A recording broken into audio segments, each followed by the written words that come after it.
Thank you all for coming together to celebrate my wife's birthday. In our family, this has become an annual tradition. Today, we've prepared some steak. By the way, I got some top-grade meat for my wife and son, said my husband John with a smile during our family dinner. He seemed to have prepared a fancy barbecue for today, and the table was lined with meat. Everyone smiled, drawn in by John's happiness. However, I was the only one frowning, my brow furrowed. Premium steak as an annual tradition. This was news to me.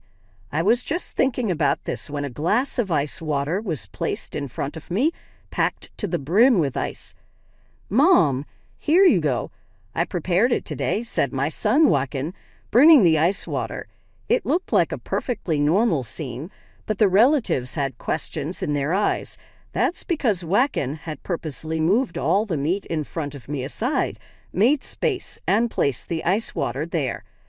Joaquin is such a good boy, preparing water for Mom. But if you move the meat, Mom can't eat, can she? Today is Mom's birthday, so Dad has prepared some really good meat.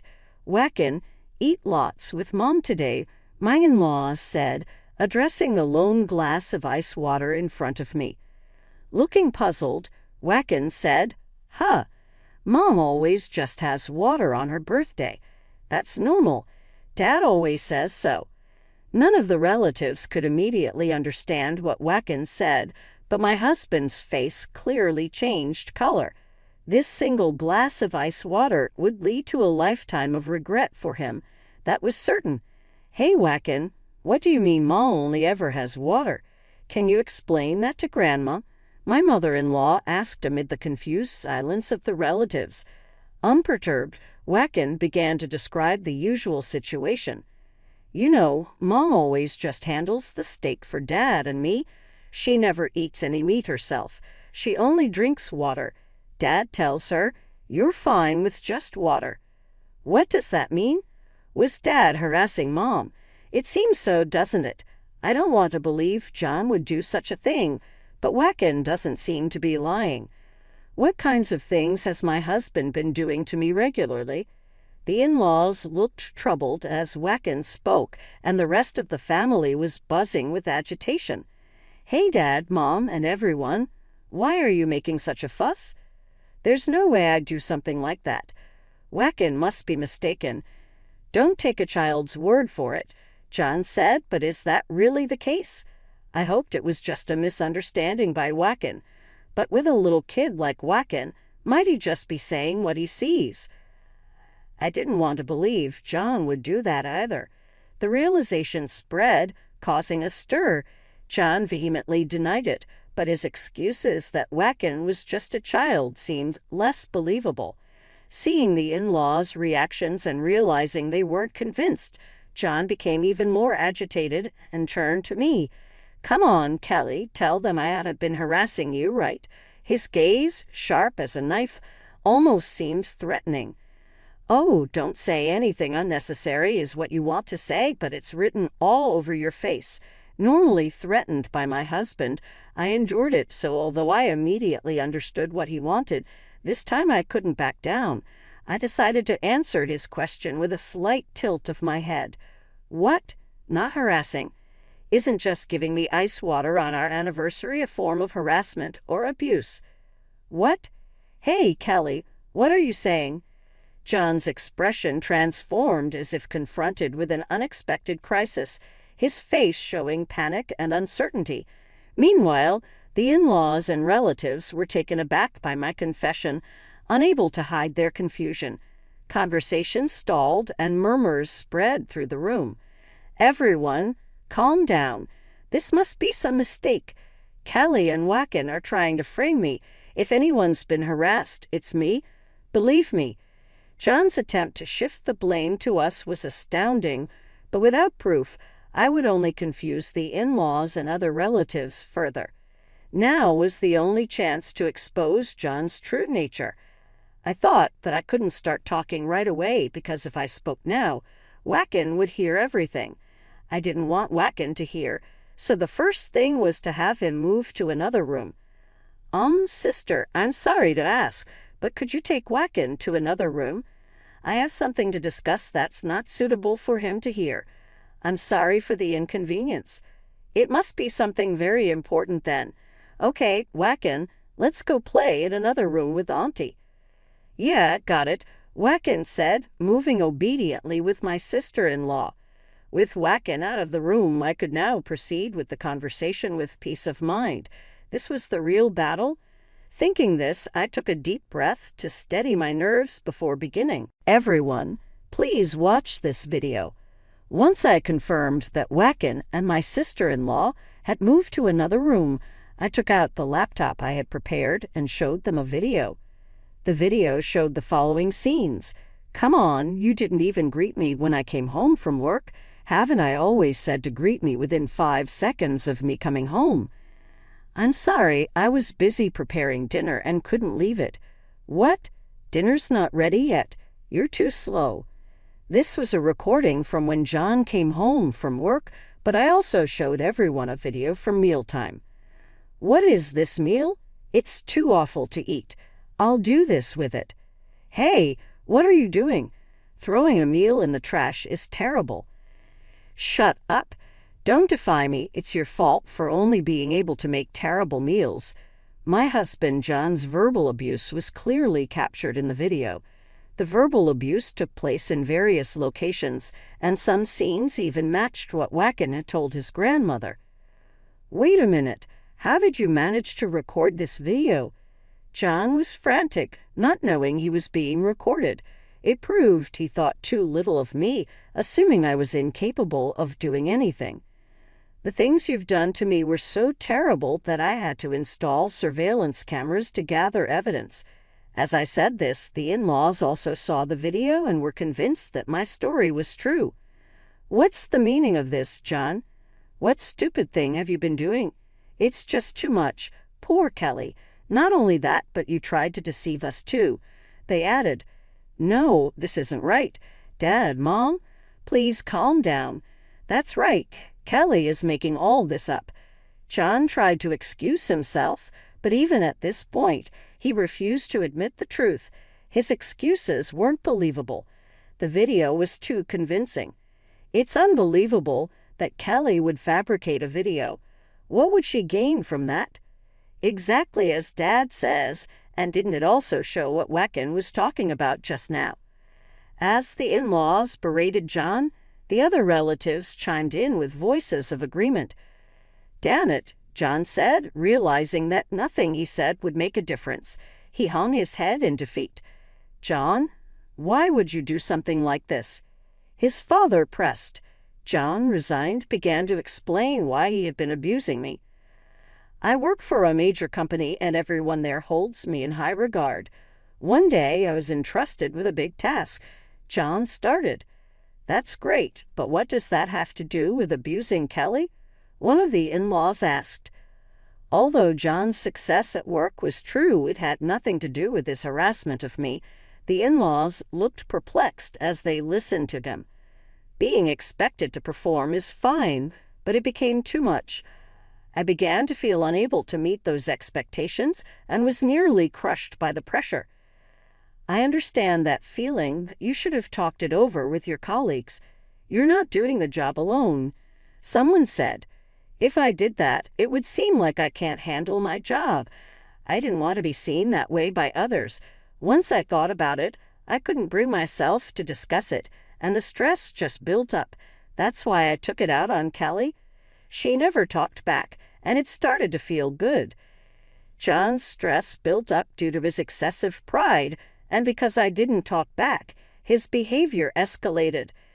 Just because your work isn't going well, you have no right to hurt Kelly. Another in-law scolded. Releasing stress is necessary, but the way you're doing it is all wrong. You're not just hurting Kelly, but Wacken too. You need to think about how your actions affect your family. That's right. Since you're married, Kelly would have listened to what's been going on with you. Acting so foolishly is truly pitiful, added another. With that, the in-laws scolded John, thinking of me and Wacken.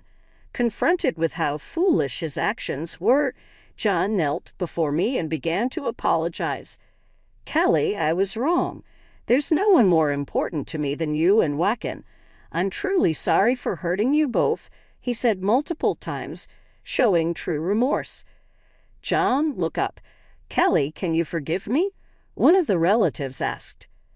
As I spoke gently to John, he smiled briefly, but then froze, noticing something in my hand. What? That picture? Why do you have that? John's face turned pale as he looked closely at the photo.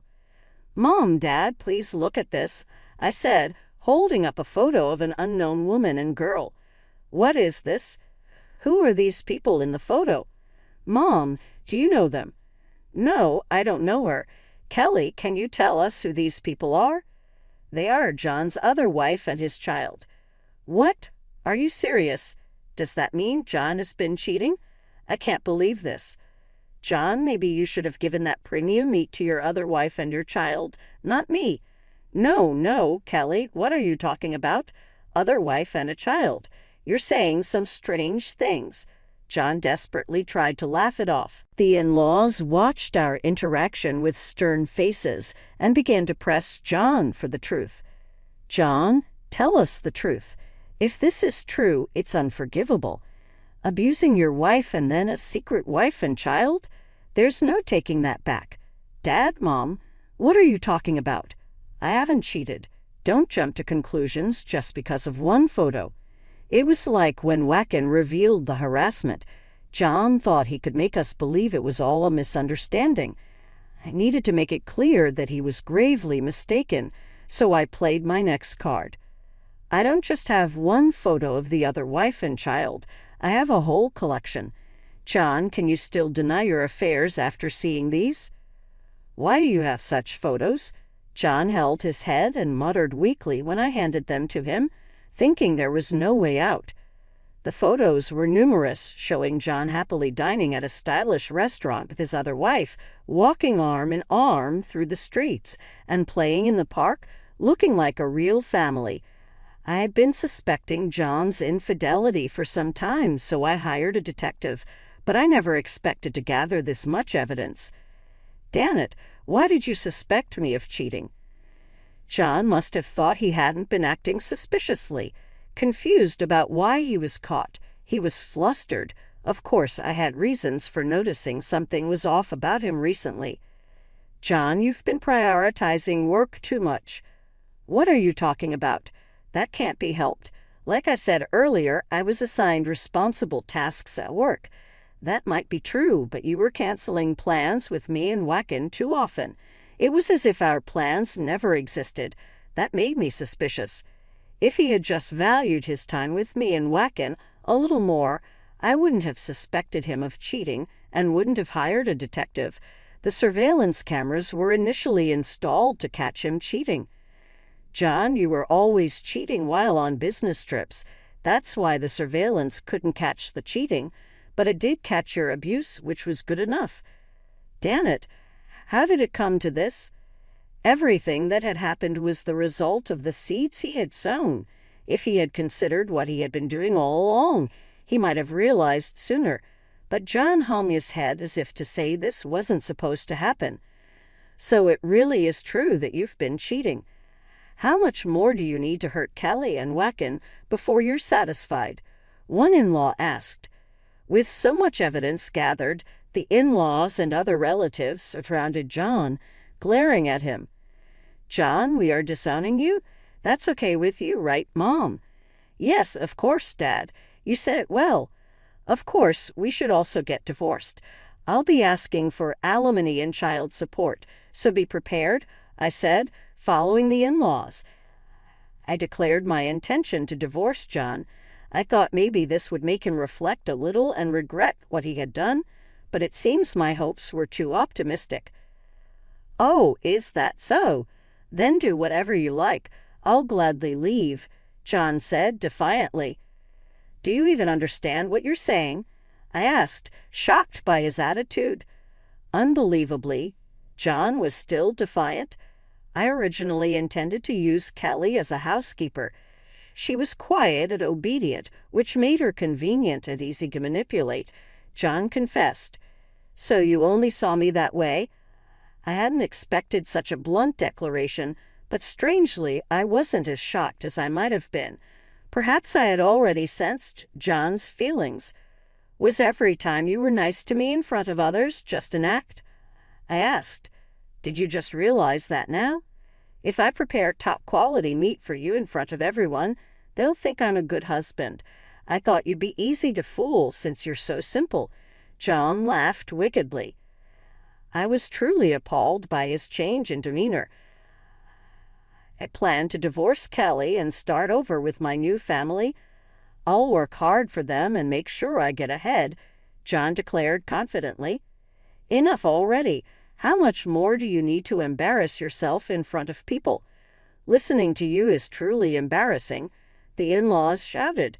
The other relatives agreed, some even looking ready to physically confront John. Scary, scary. Say whatever you want. It doesn't bother me one bit. John sneered. He probably thought he could easily pay the alimony and child support and continue his life with his job, other wife, and secret child, but he didn't understand anything. To deliver the final blow, I decided to reveal a fact unknown to John. Unfortunately for you, John, things won't go your way. What are you talking about? Sore losing looks ugly on you, he retorted. It's not about losing. I know your other wife has been deceiving you. What? What are you talking about? What do you know about her? Didn't I tell you I had a detective investigate? It turns out she's been planning to take your money all along. That can't be true. John's complacent smile disappeared, replaced by flustered disbelief. When I met your other wife directly, she said, John is just an ATM. No, that's a lie. We even have a child together. John truly believed his other wife loved him and thought the girl born to them was his child. But there was a hidden fact about that girl John didn't know. That girl isn't your child, John. Your other wife has multiple men, and the child is one of theirs. Shut up. Don't make stuff up. She's not that kind of person.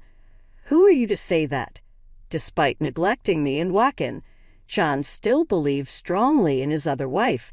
In the end, both my husband and his other wife were just two peas in a pod. Why don't you just give up?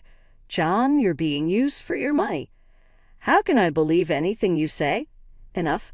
I'll find out the truth from her, John said, taking out his smartphone to call his other wife. It's a lie, right? He muttered, but the number was not in service. Could it be that what Kelly said is true?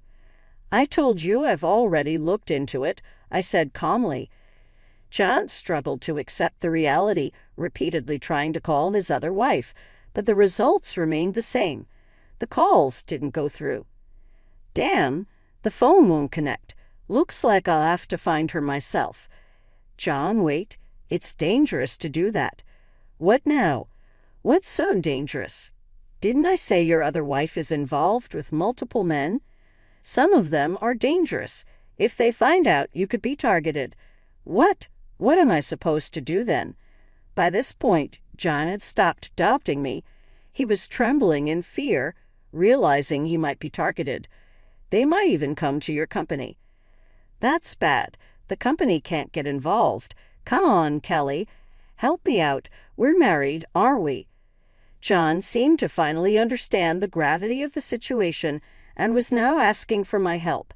But no matter how much he pleaded, I had no intention to assist him. We're getting divorced, so we'll be ex-spouses soon. I have no intention of helping you after you've deceived me, your parents, and all our relatives for so long. And above all, I can't forgive you for hurting Joaquin. That's so cold. Dad, Mom, anyone, please, I'm begging you. John pleaded desperately with his in-laws and relatives, but his words reached no one. After looking at each other, his father-in-law firmly told him, I don't know anything about it. I've disowned you. Handle it yourself. This wasn't supposed to happen. John faced the consequences of his actions all at once, completely abandoned by all his relatives and filled with regret. I later heard from the in-laws that to avoid dangerous people, he had to quit his job and started moving from place to place. John is apparently managing to make ends meet by working day jobs to pay for the alimony. As for me, I received offers of help from my in-laws and relatives. Hey, Callie, I want to introduce you to a job that would be perfect for you. Would you consider working there? I think it's a good opportunity for you. Thank you so much, but I want to find a job on my own for Wacken's sake too and do my best. After divorcing John, I decided to take a job and raise Wacken. I truly appreciate their kindness, but I can't rely solely on their generosity. I want to do my best on my own for Wacken's sake. It's a step towards changing the weaker version of myself who couldn't muster the courage and just complied with John's demands. There will undoubtedly be many challenges ahead, but I believe that as long as Wacken and I are together, we'll be okay. I have to become a strong mother for him.